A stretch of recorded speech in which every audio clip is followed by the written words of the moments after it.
Hal-hazırda dünyada sürətlə inkişaf edən data analizikanın rolu nədən ibarətdir?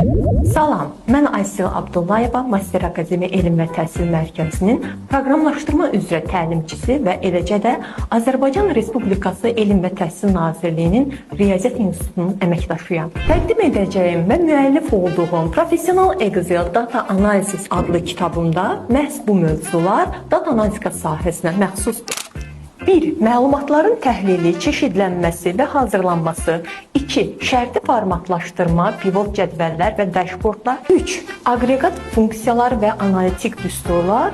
4. Maliyyə funksiyaları və sol və həlledicilərin axtarışı. İşinizin səviyyəsindən asılı olaraq verilənlər bazası üzərində əməliyyatlar apararkən data analitikaya məxsus kodlu sahələrdən SQL və Python proqramlaşdırma dillərinin modulyasiyalarından, kodsuz sahələrdən isə Excel və Power BI kimi proqramların adətlərindən geniş istifadə edilir. Mən təlimçi Aysel Abdullayeva olmaqla sözü gedən bu 4 proqram çərçivəsindəki dərslərimiz Master Akademiya Elm və Təhsil Mərkəzində 4 ay müddətində tədris olunur. Bundan əlavə olaraq kitabı əldə etmək istəyən tələbələrimiz Master Akademiya Elm və Təhsil Mərkəzinin qeydiyyat şöbəsinə müraciət edə bilər.